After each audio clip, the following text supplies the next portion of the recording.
cold open this week. So Nick, you might have remembered a while back, we talked about something that was a little bit shocking, a little bit jarring. I don't know. I haven't talked to you about this, though. Do you want to take a guess?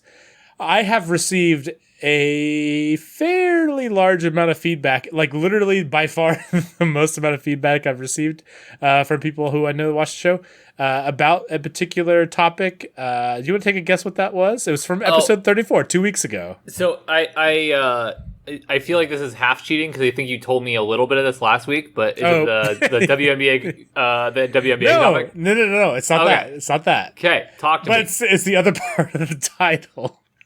Oh, well, do you remember the title of our episode? I'd have to find the title right now. No, I don't remember. So the title was Unread Messages in the WNBA GOAT.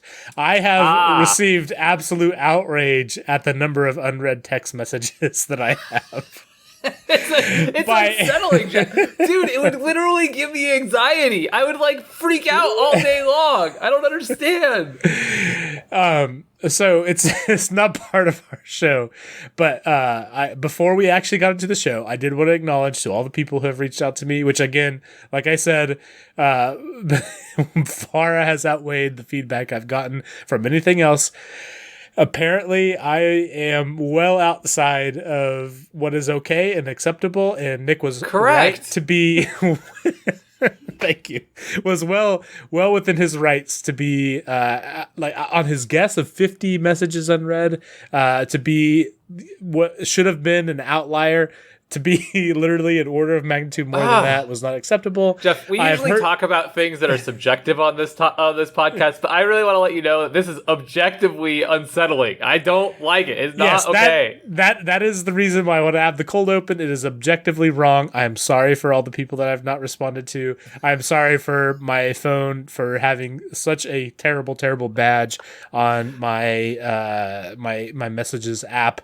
And I will do better. I'll find a way to do better. I'm probably going to have to declare message unread bankruptcy to start over. But from here on out, Nick, I will try to do better and not have 700 and some odd unread messages. But with that, Nick, we should probably start the show.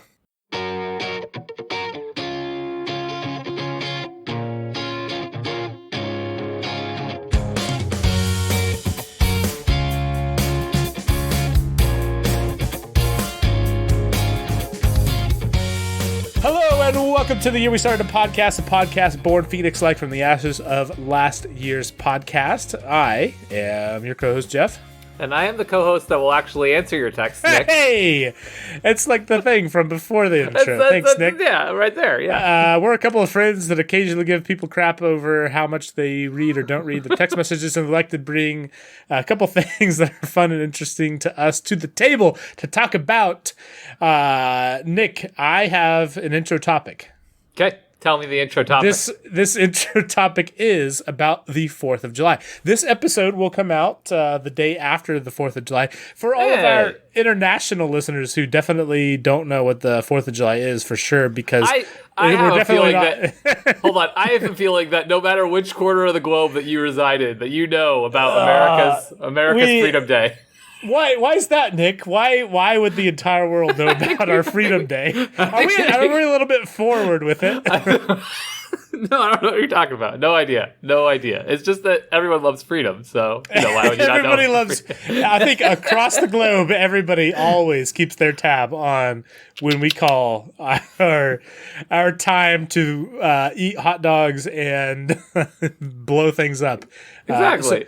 Okay, Nick, I need to know, but I want to know about your 4th of July history. Any particular stories that stand out, or anything interesting about the 4th of July? Because I have a story, and I feel like it's pretty good, but I want to give you first shot at it. Okay, so I don't have any particularly 4th of July relevant stories. But my dad's birthday is 4th of July, so I've always celebrated it. We've always had family. Interesting. Yeah. My father-in-law's birthday is April Fool's Day, which, I don't know, not related to the anecdote, but it's a holiday-ish. So, yeah, go ahead. Sorry. I like that. I'm just picturing everybody having to prank this guy for his whole life, and he's just like a 60-year-old man now, just please, just one birthday. Just one birthday. No, so yeah, we always did like barbecues, and I had a pool at some points in my life, and we did like pool parties and stuff like that.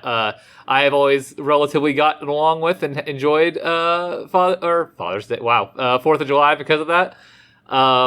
My funniest one of these is that on one of these, I have a sister who is 1 year younger than me, and as adolescents, we clashed a lot, but not like in any like insidious or terrible way. Just like we argued about nothing all the time. And I don't remember what we were arguing about, but like one time my dad was like sitting with a margarita by the pool, like petting the dog, and we were like fighting and wanted his input on something. He's like, I just don't care today. Today I don't care. I don't care at all. He just walked away. I tell you what, as a dad with growing kids, I relate to that on a spiritual level. I know. It's so good. It's so good. Like I just got the 2 and 4 year olds, but like I could already tell you, oh my gosh, Yeah. like oh man, there will be days where I will just not care. Right. Man, that is awesome. My dad is not that guy at all. He's very like outspoken and he's very opinionated. But just I can still remember him like standing next to the golden retriever with a freaking margarita in hand by a pool. Like, what? No, I don't care today. Oh man, so my story is going to feel like a very not 4th of July story at all for a little bit. So you're just going to stick with me here. And Totally. also, so here's the mine's thing. not at all either, right? Like, but continue. Yeah, no, it's okay. So here's the thing. Like I said before, probably multiple times, I start to forget what all we've talked about on the podcast, what we've talked about as friends, or what we've not talked about at all. But yeah, it all blurs together. It all blurs together, and I have a terrible memory anyways. But anyways, this is an interesting story. It doesn't necessarily tie into 4th of July at first, but it definitely has a tie-in at the end. Okay. We went to Colorado most years after I was probably like 10 or so. Like we went every year. And actually, now as I'm telling this, like this feels like I've talked about it on the podcast before, but it would have been really, really early. You've told on. a couple of Colorado stories, but I'm really excited for you to go on like a 20-minute ride just for it to be something from episode 1. So continue, please. Okay. Well, no, I think I almost certainly have, and I'm so sorry for repeating this for the 3 people who have listened to the episode. I'm just gonna go, Nick. We're just gonna fly into it as if I haven't told it before. Okay. So we had gotten married, like literally that summer, and we're going on a vacation with my parents. The like it would have been like maybe 3 weeks afterwards. And I grew up in the country my entire life, and so like getting ticks on us was like no big deal. And I had a tick had a tick on me like a week before, and it got a little bit red, which was kind of unusual for me, but like again, still like not like having a tick was not a very rare occurrence at all for us. Again, having grown up in the country and spending our time is running through the weeds in the Midwest. But my wife, having not gone through all that, really, really pushed for me to go to the doctor, and so did my mom as well before we were going to go on our trip to Colorado. And so I did, and to make sure that I didn't have Lyme's disease or something else or whatever other things that ticks can give you, they gave me some medication that apparently I was allergic to. And yeah, I had really, really bad acidic acid reflux from the medication. Oof. And so bad that it burned my esophagus. It got to it was so bad that I could not or drink anything without pain. And I'll tell you one thing for starters: you do not realize how much in your day to day that you swallow your own spit. Like it is wild. I have to tell you, I am pretty sure you've told this story to me. I'm not sure if it was on the podcast. I feel like it was, but it doesn't matter. I'm still in pain right now thinking about I don't want to. I'll be completely honest. I'm having a hard time telling the story because like as I'm telling it, like I feel the microphone in front of me. I feel me editing it. Like I know for sure that I've told this story before. But it's a 4th of July story. And here's why it's a 4th of July story. So anyways, super bad acid reflux. I ended up burning my esophagus and ended up having like basically my entire esophagus was an esophageal ulcer. Like no.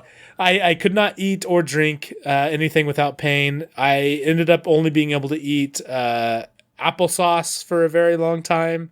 and then ended up graduating to like really, really light things like bread and rice and stuff like that.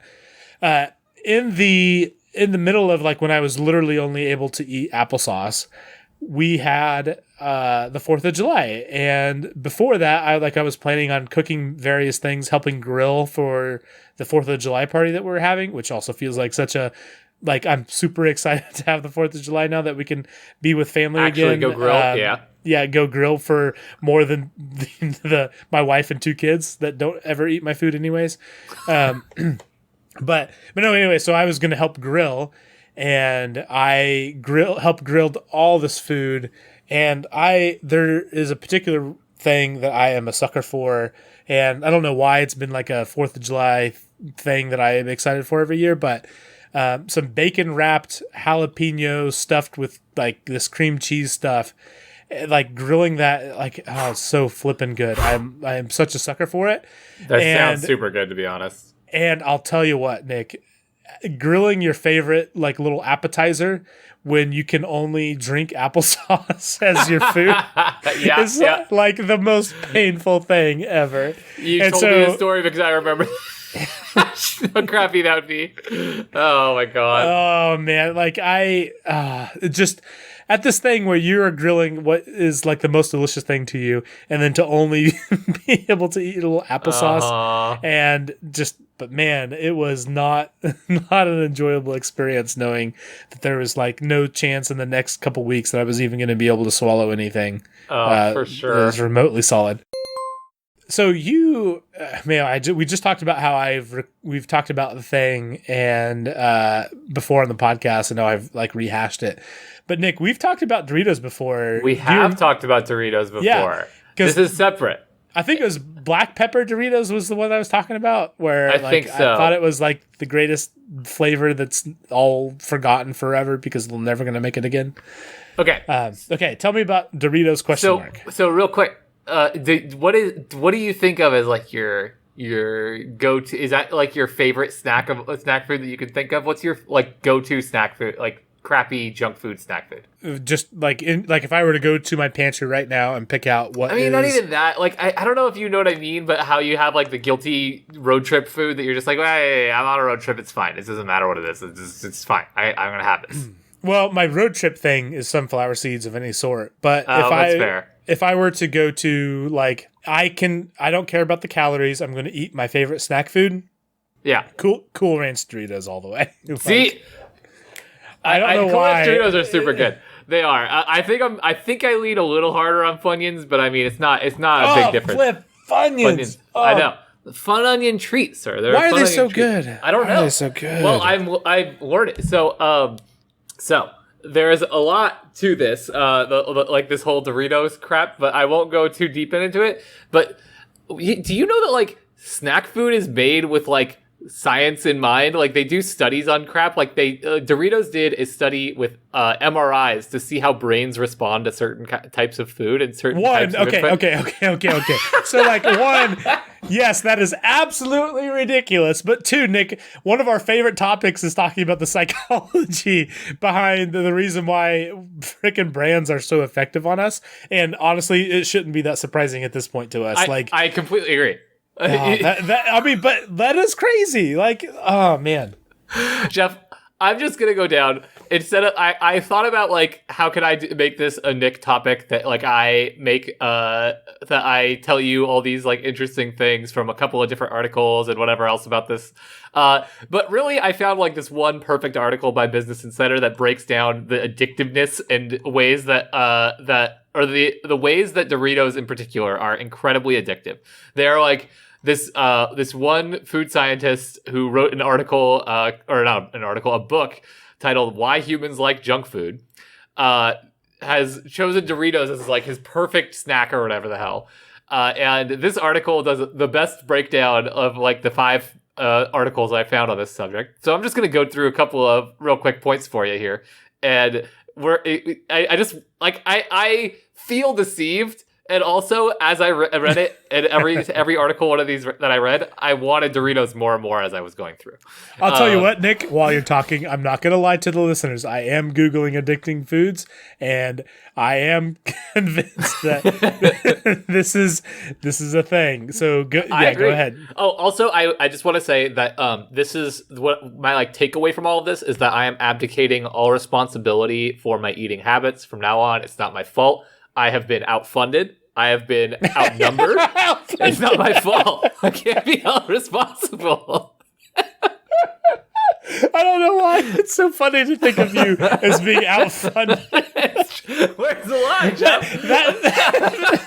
That hit me in just the right way. I'm glad. Look, I've been beaten. I can take my L. Okay. I can't let it go. It's like saying. I'm sorry. So yes, you. Now that I've been outfunded by Frito-Lay's, as if any brand that is able to spend more on marketing than you are into anti-marketing has outfunded you.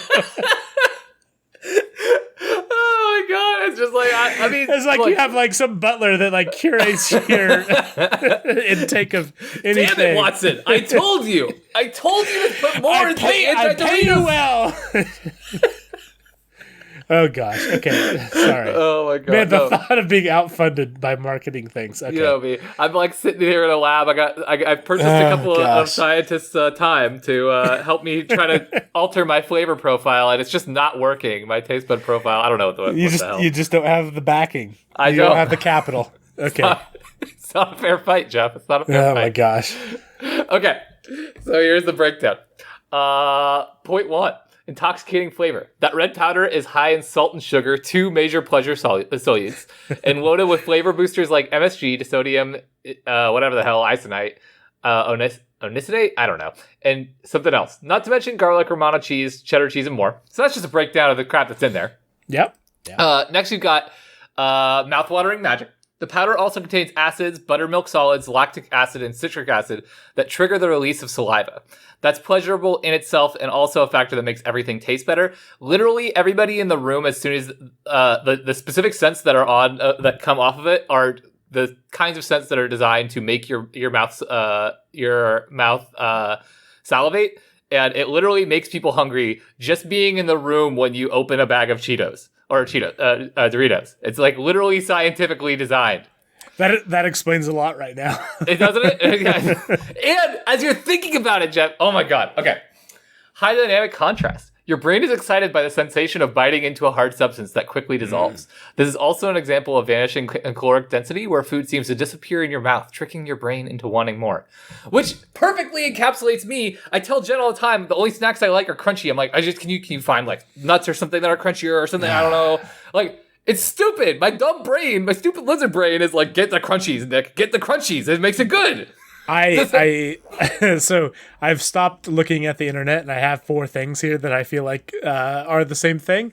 And I'll tell you what, Nick, so far you've basically described them all despite not knowing what they are. But yeah, I'm excited to find out what they are. Okay, yeah, we'll get there. But yeah, keep going. Perfect ratio of fat. Your brain likes fat, and 12 milligrams per serving is a good start. Your brain also likes when around half of the calories come from fat, according to Witherly, and Doritos nails it with 70 out of 140. That contributes to the meltiness of it, by the way. It dissolves really quickly, and it doesn't stay hard in your mouth. It contributes to different article told me that. And it's a really evil little compound there, or a compounding factor there. Cookivore compounds. It has been theorized that humans evolved to crave compounds found in cooked food. If so, then Doritos with corn that is toasted and then fried in oil is just what we're looking for. The cheese effect. Cheese is delicious. When digested, it also releases a casomorphin, a compound that slows digestion, stimulates fat intake, and may even have a narcotic effect. Cheese is one of the most addictive types of food. People who eat a lot of cheese have, and it's one of these other things that I read, have similar effects in their brain, similar responses in their brain to seeing cheesy food and eating cheesy food that people who are on drugs have. Okay. Okay. That's like one of the MRI things. That's not good. I don't like that. let me twist that to a little less twisted version of that. Katie and I were like doing some meal planning stuff, and we were talking about the things that like we liked, but the kids would never eat in a million years. And what we had to do though with the things that they would not eat was think of things that they would like as like kind of an easy alternative that we could do in addition to the things that we were eating. And Nick, it was like freaking a lineup of things that were cheese, like quesadilla, mac and cheese. Like, it was just like everything was cheese based. Like it was very, very concerning the amount of cheese that our kids just naturally like. It doesn't matter what you make if it has a certain amount of cheese in it, they flip and love the dang thing. Yes. I will give my parents credit for my development in that they didn't like get me addicted to cheese. I'm like, that's one of my few ways that I'm good with food is that I'm not like, I don't need cheese on everything. I don't like burgers with cheeses as much just because I'm trying to tell myself not to have cheese and crap. But oh my God, I get it. When I have freaking Doritos, I'm like, yeah, I could just eat Doritos forever. Yeah, like Doritos are fine. Let's do Doritos. Okay. Also, half my things have cheese on them. See? Long hang time. Flavors like garlic, onions, and cheese spread fast, particularly when they're found in fat calories, and especially when mixed with saliva and warmed up in the mouth. This conditions your brain to crave the food and can incite cravings in anyone in the room. The other thing with this is that the garlic, the amount of the garlic they have is like the garlic salt, I think it is. It doesn't matter, but it's garlic in general is very good at like having staying power to keep you wanting to continue eating more because it stays like the scent lingers just a little bit longer, and like scent is related to both memory and also flavor. So like as you're eating it, having a little bit of garlic on there, even if you can barely taste the garlic on Cheetos or Doritos. Sorry, I keep saying Cheetos. Even if you can barely taste it on Doritos, you're still craving more food because you have this flavor in your mouth and your nose. It's good. That je ne sais quoi, a complex mix of flavors known as non-specific aroma quality, keeps your brain from getting bored. Also good. You don't want your brain to get bored of the Doritos while you're eating them. Or anything. Just ask social media. Yeah. The thing that you know how like you get the Dorito dust? The Dorito dust is on purpose. The stuff on your fingers is 5 to 6 times more concentrated than the stuff on the chip that says literally your brain gets a pleasure explosion when you lick it off. They literally could have made it cleaner and easier, but it is good for them that they get some of it on your hands so that you get a taste of it that's like super concentrated. You're, oh yeah, baby. Oh yeah, let's go more. I know that's a really good sound for me that I should totally make on my podcast. Yeah, that's all I got. Do it. There's more to this. There's all right, MRI Nick, studies. 4 things. Ready, go. What do you think? One thing. Pick one. You have 3. Okay, that's not one. You got 2 more shots. Wait. So what are these? Just like snacks? Just like addictive snacks? Addictive snacks. Yeah. Mac and cheese. Nope, that's not a snack. That's a meal, Nick. Oh, ask my kids. That's fair. Crap, I don't know. Addictive snacks. They have some of them have cheeses. Some of them are crunchy. And they're not Cheetos. They're not. You've literally almost said the word like 4 times for one of them. Don't think about it too much. Just go. What's Fritos? What's an addicting? Nope. I got nothing then. Okay. I'm out of here. I'm terrible. Shame on you. Okay, so the first thing that I wrote that I felt like fell into this category is Cheez-Its. Cheez-Its to be ridiculously. I bet you they're doing similar stuff, like in smaller doses. Oh, you know they are. They are. All right, let's go to the sweet side. I'm not much of a sweet person, but there's a particular sweet thing that I can't not be addicted to. Like, it's just... I got hooked early on in the life, and it's just what it is. Like, if I ever have one, you say that like you're like a drug addict who like got involved in like into like a gang or something. No, and I'm curious to see if you feel the same way. But like, freaking dude, Oreos. Oh, Oreos are bad. Yeah, Oreos are bad. Like, it's a bad deal. Like, if I see an Oreo and it needs eaten, which is to say any Oreo. Right, exactly. It's like one of those ones that you just are never going to pass up, right? Like if there's a container of Oreos. I don't even know what they're in. They're not cartons. Like, but it doesn't matter. If there's a sleeve of Oreos, you're just like, I'll take 3 or 7. It's fine. Yeah, dude, I literally remember when I was like first moved out, I bought some Oreos, and I swear there were probably times where I freaking cleared like two rows because like 100%. oh man, it's just it is so flipping good. I'm pretty sure the freshman 15 is not because of like anything except for like I get to choose. I go grocery shopping now. we'll get more to that here in a second. We will get to very much a culprit of that. Next thing on my list that I put down is definitely more on the savory side, and it is a particular weak spot for me, and it is French fries of any sort. Yeah. Oh yeah, okay. French fries are bad, man. Do you have a favorite French fry? I really like certain, not all. I feel like they're more inconsistent, but the good ones are better. Sweet potato fries. I know that's probably like a bougie answer, but like I try to do sweet potato fries at a lot of places, and if you can get them like a little crispy without getting them burned, that is super good. My favorite fry is the Arby's curly fry. And fair. Oh man, like it's not a very high quality restaurant per se, but like I don't know, like it has cemented itself in my brain at a young age as like just a beautiful, beautiful thing. But you know, I do like sweet potato fry too. I've had very little Arby's in my life, but I do think I've had. Yeah, I do think. I think it's probably just mostly opportunity. but I do think. I think I remember liking the curly fries a lot. Oh, they're so flipping good. For our listeners who might be close to In-N-Outs, because In-N-Outs get a lot of bad rap for their French fries. The trick of all tricks, and Jeff, I need your opinion on this a little bit. I'm going to derail this whole podcast with just talking about nonsense. How do you feel about asking for special things at fast food places that you know would take them? You're going to talk about animal style fries? No, I don't. What is that? Is that In-N-Out or is that different? Yeah, In-N-Out's animal style fries. Animal style fries are fine. They're not my jam. But, okay, I'm talking about if you order fries well done from In-N-Out, they're so much better. They're so much better. It's ridiculous how much better they are. And no one will tell you to get them well done. But, like, I had a coworker who's swore by it, got it with him. I can't go back. I will not ask for a burger without pickles if I don't want pickles, because I don't like to ask people to do things outside the normal order. So the thought of asking people to do something that is like not a normal option on the food, because like asking to have not pickles on your hamburger or whatever is like not a big deal. Like that's probably a really normal thing, I assume. But like to say like I want my fries extra fried, like I don't. Well, okay, so like my thought process with this is it doesn't ever seem to take any longer to get my food, and I understand that it's still probably inefficient relative to just like picking up some of the fries out of the massive amount of fries they're probably cooking at all times. But like, I can't take that much longer. It can't be that inconvenient. I don't feel I feel really bad for justifying it away, but still. I am such an anti-confrontational type person. Or it's not even confrontational. I'm such a anti-disrupting the normal flow of a person's day-to-day that it's like so hard for me to get over that. It's very, I don't know.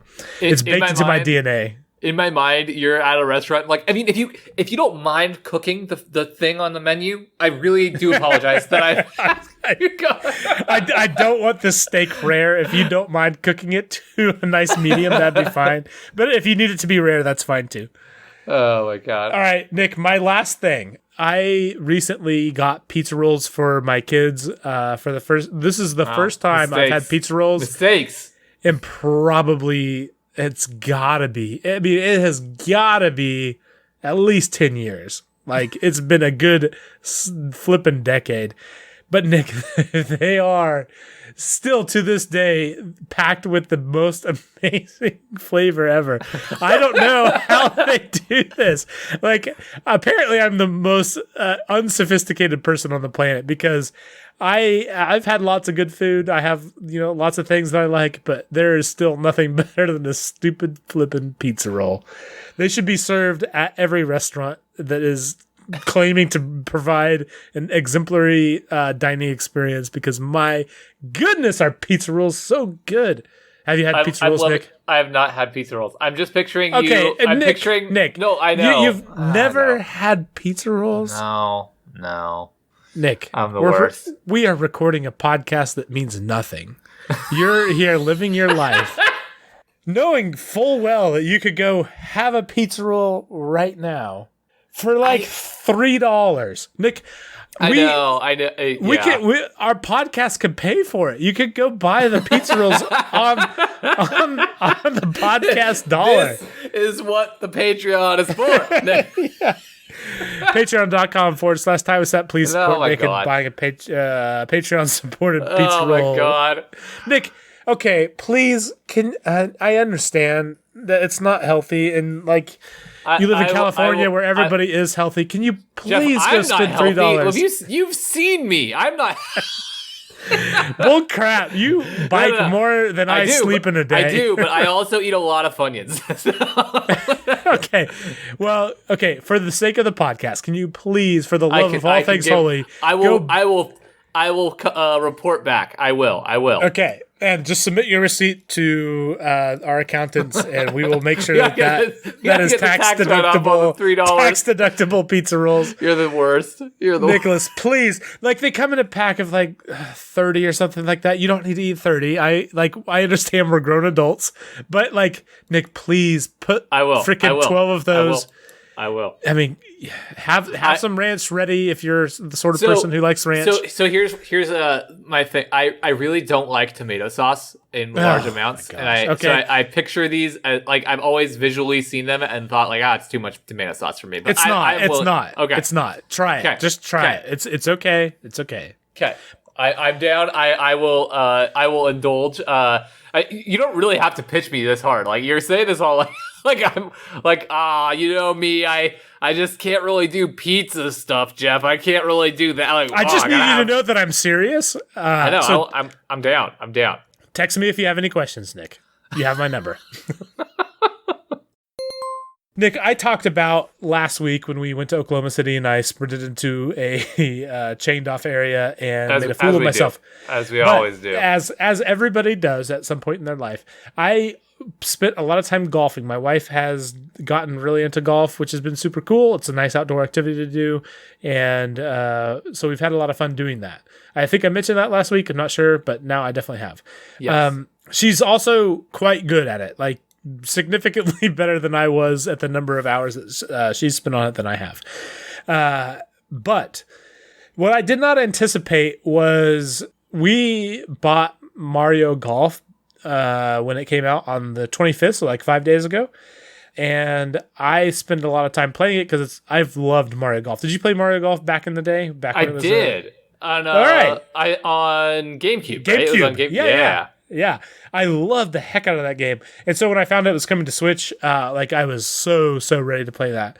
And so I played a lot. I played maybe, 6-7 hours or so on their little solo mission thing that you can do. And me and Averin had a lot of fun playing it. But since Katie and I have been playing golf in the real life, she occasionally likes a good video game. And so we decided that we were going to play together. And turns out whatever gene she has to be good at golf in real life just naturally has translated into being super good at video game golf as well.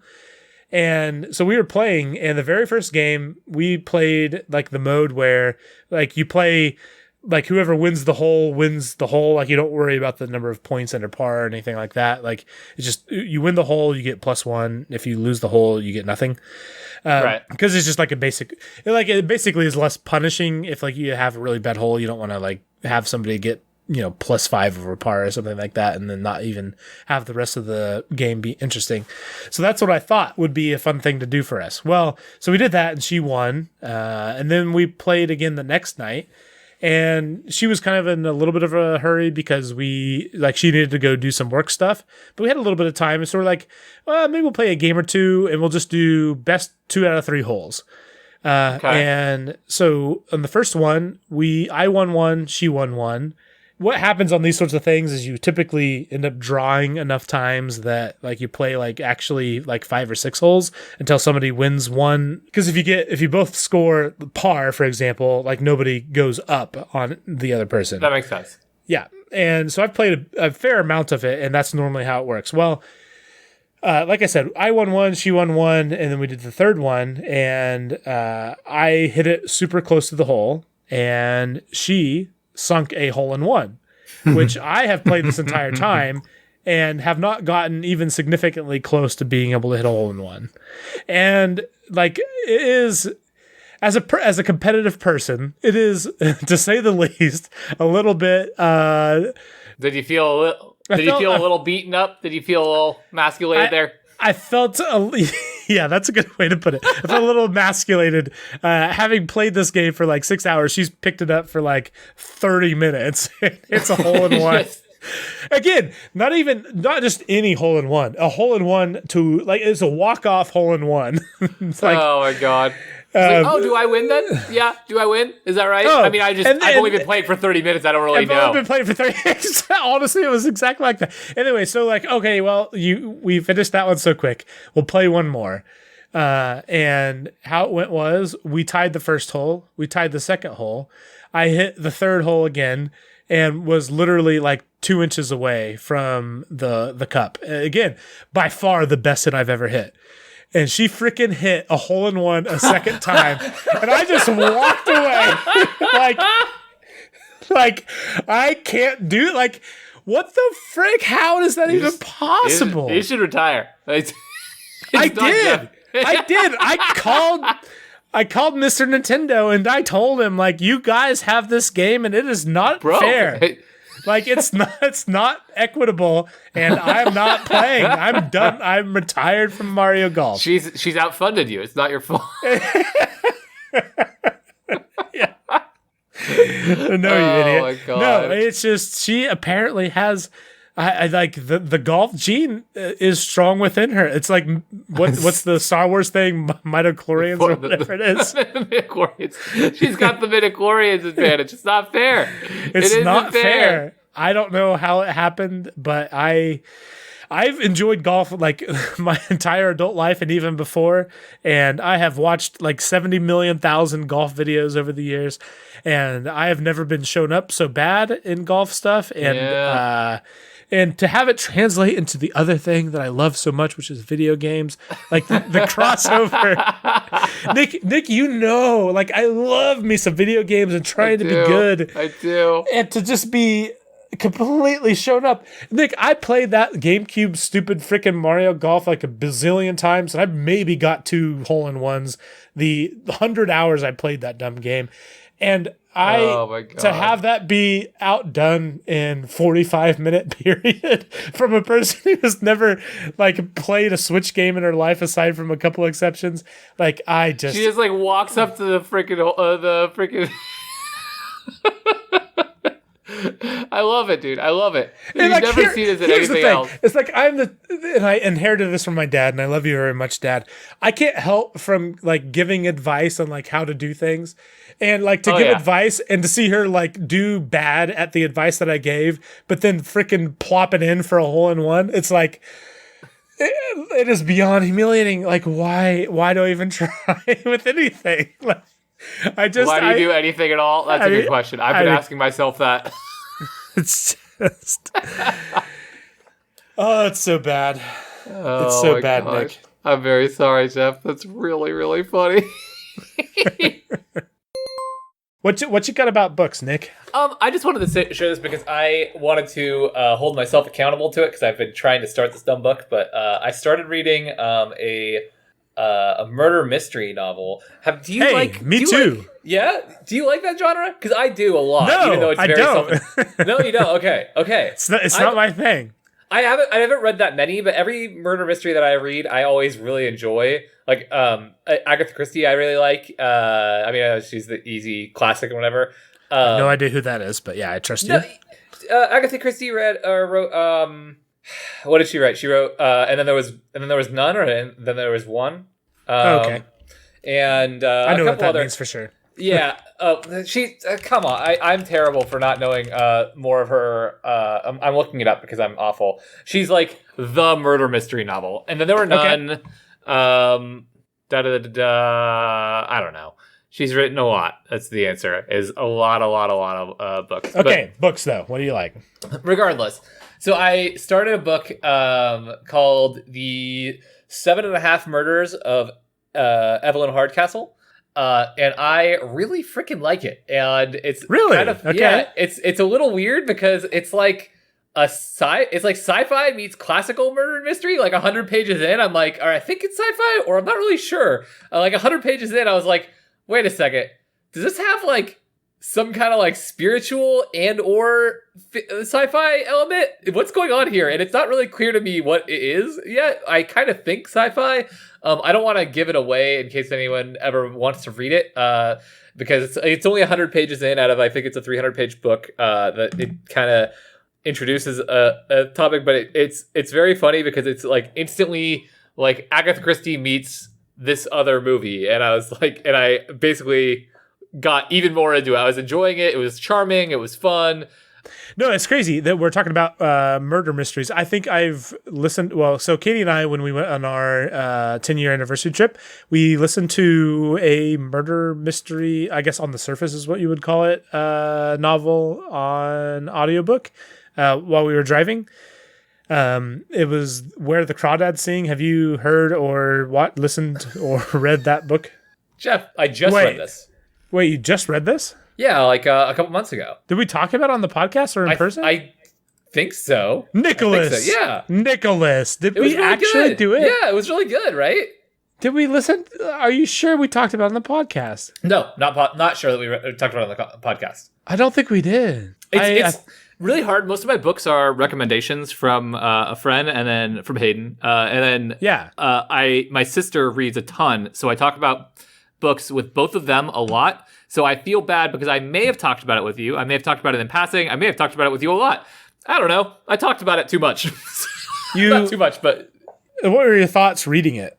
So I didn't think it was necessarily saying anything that I hadn't heard, but that's not kind of like in a broader spectrum of things that I've encountered, like as concepts about like how women interact with men and how like that stuff, or how women are taken advantage of by men. But it said it in a really profound way. I thought it was really, really tragic in a lot of ways, and spoke about power structures a lot and how they're just kind of rough and unfair, not just because of like a gender imbalance, but because of just, life. And I thought it was a really interesting look at a time and place in America that is kind of not talked about that much. Like, it is only on the surface a murder mystery. Like, that's not the intention of the entire book for sure. But it has murder mystery as the core plot element. I really enjoyed that because I really enjoyed that it was like some novels are, or not some novels, some stories are trying to do like a fusion of different genres. I almost feel like it's like the second half is a murder mystery almost, or like maybe like just even like the last third or whatever is like a murder mystery. It is like, and it's really interesting how it does it, because at the beginning it does introduce the mystery of the murder, but you don't even give a flying flip about it at all because you don't know all the characters. And then it is a very, like, and I will say, anybody who wants to read it, it is a very slow build. I mean, it's beautiful in the sense of like how everything is described and like just the nature around the scenes that are being described. It is an interesting beginning, but it is not by any means thrilling. Like a fast pace, yeah.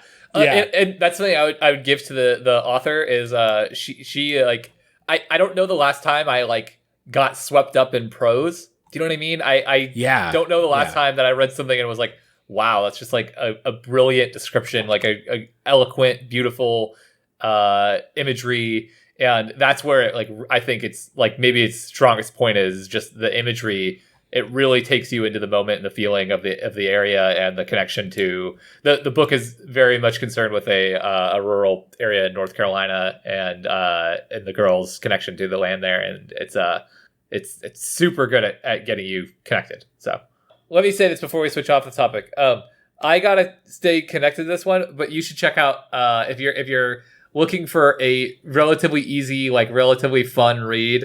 You should check out 7.5 Deaths of Evelyn Hardcastle 2. It's very, very charming already. The characters are just fun. Like I already there's just characters that you're like, oh, that guy's I already hate this guy. I just don't want to root against him. He's in the screen for 5 seconds. I don't care. He's the worst. And it's good. It's good. For sure. Okay, so given the fact that we've talked about everything and then some, we should probably call this good.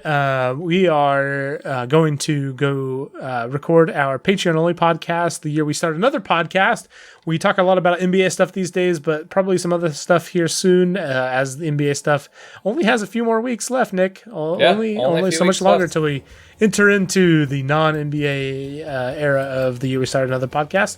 If you want to check that out, you can go to patreon.com/TiWasap. You can also figure that out at TiWasap.com. And you can also follow us at TiWasap on Twitter, Facebook, Instagram, TikTok, YouTube, not Snapchat. Snapchat. Yep. Not Snapchat. Nick, thank you so much for potting with me. You're welcome. This has been the year we started the podcast. Thank you for listening.